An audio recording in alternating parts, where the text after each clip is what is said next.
In the beginning, God created the universe and a planet called Earth. Humans were formed in God's image to continue God's work.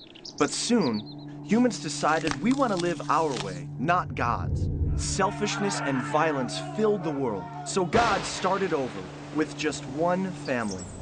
And God made a covenant with a man named Abraham. The land around you is now yours. Your family will be my blessing to the entire world. In just a few generations, they grew into a large nation named Israel. The Egyptians became fearful and forced the Israelites to be their slaves. Through a humble leader named Moses, God led the Israelites in a great exodus back toward their promised land. Along the journey, God gave laws and commands to help the Israelites follow God's ways. Finally, after 40 years of struggle and complaining in the desert, the Israelites arrived back home in the promised land. In victory, the people worshipped God, but soon after, they turned from God and lived their own rebellious ways.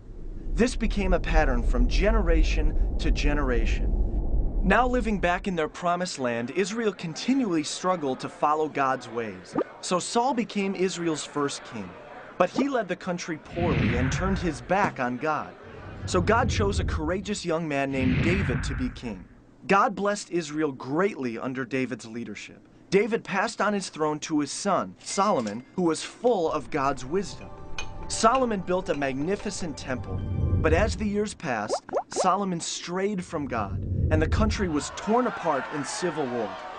So God sent prophets as messengers to challenge the Israelites to return to God's better ways.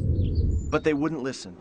God's people were forced out of the promised land, the temple was destroyed, and many were taken away as slaves. But God was still watching over them, speaking words of hope through the prophets. 60 years later, this hope was realized when the Jewish people were freed to return to their promised land. God's prophets pointed to the future and a coming king, one who would fully restore Israel and bring a new kingdom of peace. So the Jewish people waited and hoped, and God would not speak through the prophets again for 400 years. 400 years passed since God spoke through the prophets. They were now ruled by the Roman Empire, and the Jewish people longed for a Messiah to come and liberate them. Then, Mary, a young woman still a virgin, gave birth to a boy named Jesus, meaning one who saves. Angels announced that he was the Messiah King. Overjoyed, a group of shepherds ran to tell everyone in sight this birth was truly a miracle. When Jesus grew up, he faced the same temptations as all people, but always chose to follow God's ways. Jesus showed his closest followers, called disciples, how to live in the ways of God. He told them, "The kingdom of God has come. Now turn from your ways to God's ways." Using profound stories called parables, Jesus challenged the Jewish people to search for the deep realities of God's kingdom. As crowds surrounded Jesus everywhere, he felt compassion for them, giving them food, healing their illnesses, and even raising people from the dead.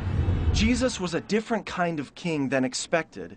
He wasn't a military leader. Instead, he led through compassion, justice, and loving those who were forgotten.